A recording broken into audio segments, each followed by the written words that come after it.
Laser phone কিন্তু আমাদের একদম কপালের উপর টার্গেট করা। প্রত্যেকের কাছে বিভিন্ন ধরনের মেশিন গান, এক একজনের কাছে সাইলেন্সার আলা, আবার স্নাইপার আলা, প্রত্যেকটার উপরে সাইট আছে। আমাদের কি করতে হবে, আমাদের কোনো কথা বলার কোনো সুযোগ নেই, কোনো কিছু নেই, কিন্তু একেবারে বন্দুক নিয়ে ওইভাবে দাঁড়িয়ে আছে। আক্রমণ হবে আমরা ধরেই নিয়েছিলাম, কারণ এর আগে অন্য কোনো ফ্লোটিলা যেতে পারিনি। কাজে আক্রমণ হলে আমরা কি করব সেটার একদম মিলিটারি কায়দায় আমাদের কিন্তু প্রত্যেকের রিহার্সাল করা ছিল। রোল কল, কেউ যদি মিসিং থাকে তাহলে তাকে কি করে খুঁজে পাবে, প্রত্যেকের সাথে আরেকজন যাতে একজন আরেকজনের খোঁজ রাখে। আবার আক্রমণ যখন হয় তখন কে প্রতিহত করবে, কে স্পোক্স পার্সন হবে, সব কিছু আমরা করেছিলাম। একটা জিনিস তার বাইরে ঠিক ছিল যে আমি এবং আরেকজন হোসিন নামে আরেকজন সাংবাদিক, আমরা দুজন শেষ মুহূর্ত পর্যন্ত ফিল্মিং করব, যাতে নাকি আমরা এই তথ্যটা দিতে পারি। সেটার কারণে আমাদের বিশেষ এক একটা জায়গায় থাকতে হয়েছে যেখানে আমরা ইন্টারনেট সিগন্যালটা পাবো, আমরা লাইভ দেব। কারণ আমরা এটাও জানতাম যে আমাদের যখন আমাদের নৌকায় এসে যাবে তখন আমরা কিন্তু আমাদের ফোন ল্যাপটপ সমুদ্রে ফেলে দেব, কারণ এর মধ্যে অনেক তথ্য আছে যেগুলি তাদের হাতে গেলে অন্যদের বিপদ হতে পারে। সেই কারণে আমরা আগেই সিদ্ধান্ত নিয়েছিলাম, কিন্তু একেবারে শেষ মুহূর্ত পর্যন্ত যাতে ফিল্মিং করতে পারি সেই কারণে আমরা একদম নিজেরা আগে গবেষণা করে কোন জায়গায় সবচেয়ে বেশি সিগন্যাল পাওয়া যায় সেরকম জায়গায় ছিলাম। কাজে আমি এবং হোসিন, ও সে ডান দিকে আমি বাদিকে, এরকম ভাবে আমরা অবস্থান নিচ্ছিলাম। তো আমরা শুয়ে আছি, এটা তার আগের রাতে অনেক রাত পর্যন্ত আমাদের আপলোড করতে হয়েছে, কারণ আমরা জানি যে সেই রাতে হয়তো আক্রমণ হতে পারে। কাজে আমরা তখন আমাদের যত ডেটা আছে, তারপর আইক্লাউডে ব্যাকআপ করা, যা যা করার যতটা করতে চেষ্টা করছি। যখন বলা হলো যে সিগন্যাল পাচ্ছি, কারণ রেডার দেওয়া আছে, আমরা 24 ঘন্টা কিন্তু আমরা মনিটর করছি। আমার নিজেরও ড্রোন ওয়াচ ছিল, ছাদে গিয়ে আমরা এদিক ওদিক তাকিয়ে দেখি ড্রোন আছে কিনা, কোনো কিছু হচ্ছে কিনা, রেডারের তথ্য পাই, অন্যদের থেকে আমরা সিগন্যাল নিচ্ছি।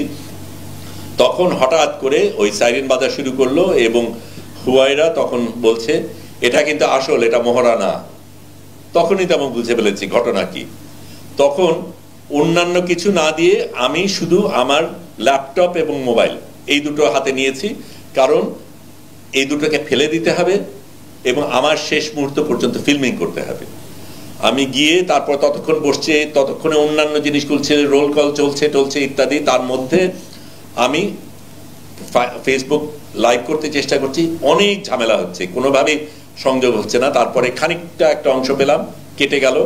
তারপরে একটা ছোট্ট অংশ পেলাম, যখন ওই নৌকাগুলি দূরে অন্ধকারের মধ্যে দেখানো যাচ্ছে। তারপরে সেটাও থেমে গেল। আমি বুঝলাম যে ওপরে তখন হেলিকপ্টারের বাতাসের কারণে এটার জন্য আমরা প্রস্তুত ছিলাম না। আমরা কজন আসতে পারে, কিভাবে আসতে পারে, আমাদের জাহাজটা অনেক বড় বলে তল থেকে না এসে হেলিকপ্টার থেকে আসার সম্ভাবনা বেশি, সেটাও আমরা জানতাম। কিন্তু হেলিকপ্টার আসলে এরকম ভাবে বাতাস, পানি, সব কিছুর একটা ঝড় তৈরি হবে, সেটা আমাদের হয়তো হিসাবে ভুল ছিল। তার মধ্যেই কাজ করতে হয়েছে।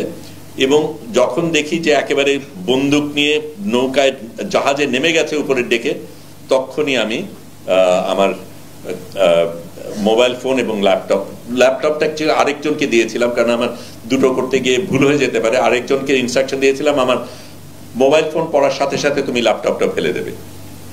মাত্র 1 সপ্তাহ আগে মোবাইল ফোনটা কেনা, কাজে একটু আফসোস ছিল। যাই হোক, সেটা ভিন্ন কথা।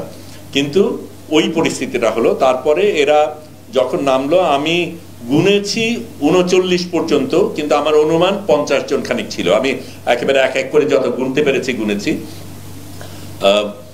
50 জন খানিক ছিল, কিছু নারীও ছিল। পুরুষরা পুরো কমব্যাট গিয়ারে, মেশিন গান, এক একজনের এক এক রকম machine gun, sniper bullet, laser bullet আলাদা ছিল। এবং সেই সময় আমরা দেখি যে আমার উপরে এবং হসিমের উপরে ওই লেজার পড়ছে। কাজেই ঠিক মোবাইল ফোন ফেলে দেওয়ার আগের ঘটনা বলছি, লেজার ফোন কিন্তু আমাদের একদম কপালের উপর টার্গেট করা। তাড়াতাড়ি ফেলে দিলাম। তারপরে এটা ভয় দেখানোর জন্য করে কিনা সেটা জানি না, কিন্তু পড়েছে। তো যাই হোক, ওই জায়গায় ওটা করার পরে আমরা দেখলাম যে যারা মানে পুরুষ যারা ছিল প্রত্যেকের কাছে বিভিন্ন ধরনের মেশিন গান, এক একজনের কাছে সাইলেন্সার আলা, আবার স্নাইপার আলা, প্রত্যেকটার উপরে সাইট আছে। তারপরে বেশ কয়েকজনের মাথার উপরে গোপ্রো, নাইট ভিশন, বাইনোকুলার এবং বিভিন্ন ধরনের প্যাডিং, তারপরে এখানে ওই গ্রেনেডের মতন এক ধরনের জিনিস, আবার একজনের ক্ষেত্রে দেখলাম যে গোলাপি রঙের টিউব, তার মধ্যে কি আছে আমরা জানি না, এই ধরনের অনেক কিছু আছে।